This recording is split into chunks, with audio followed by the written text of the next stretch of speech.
All right, so sorry I kind of rambled on in the first video. I'll try and keep the last two slides really short. We mentioned target market in the last activity, and a target market is a specific group of people that a business is trying to reach. And specific doesn't just mean age, it means gender, the way that they think is similar. It's a lot more complicated than just an age demographic. And businesses really have to figure out their target market, and they do this by analysis. So there's a lot of research involved, and big fashion houses have whole teams of people who research target market and figure out how it's changing over time.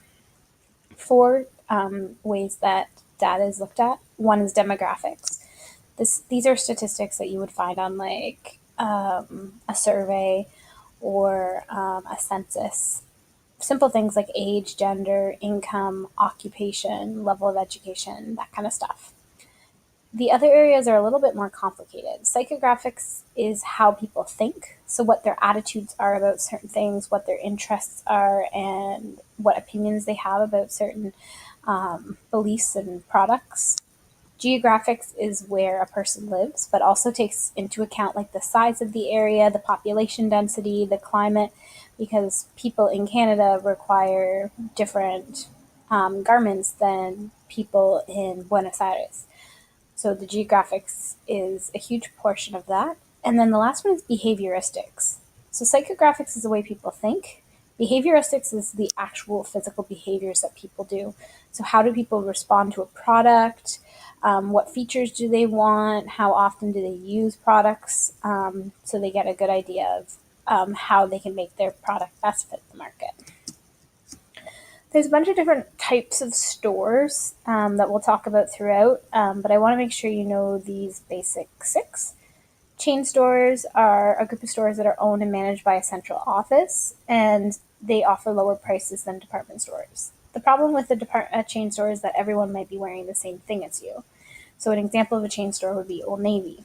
Low prices, efficient central office, but the clothes are popular in the fact that everyone has them because they're cheap.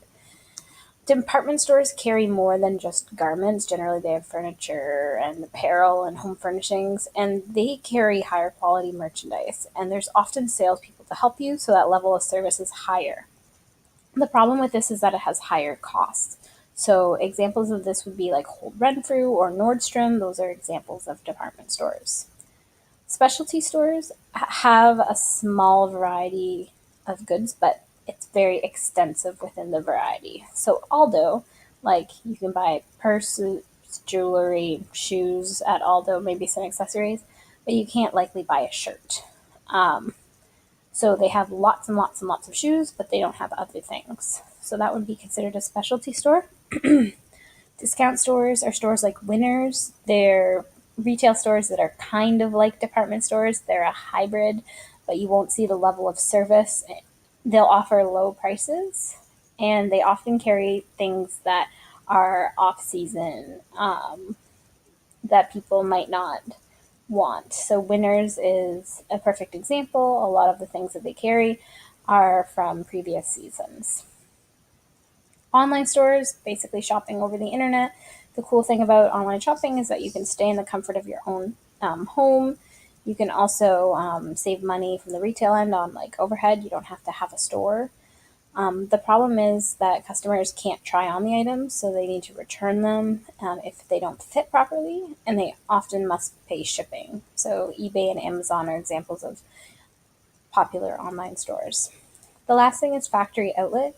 Factory outlet appeal to shoppers who are looking for a good buy, kind of like discount stores. They exist to give people the lowest price on certain products.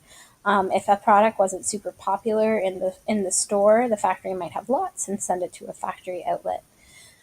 Outlets usually are on the fringes of society. So if you're from Ottawa, Tangers is outside of Canada, so the customer has to travel farther to get those low prices, and also the latest styles are not always available at these places.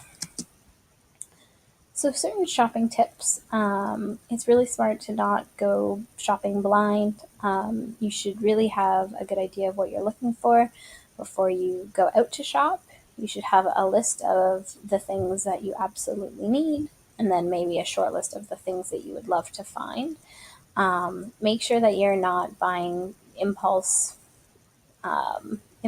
items that you don't necessarily need or want, and also consider if an item is a fad, so something that might be out of style in 4 weeks, 8 weeks, 12 weeks. You probably don't want to waste your money on something that it's going to be taboo to wear in the coming months. So you can make good shopping choices by having a plan before you go, doing comparison shopping, maybe doing a little bit of online shopping, having a good idea of how much money you actually are able to spend and sticking to that budget.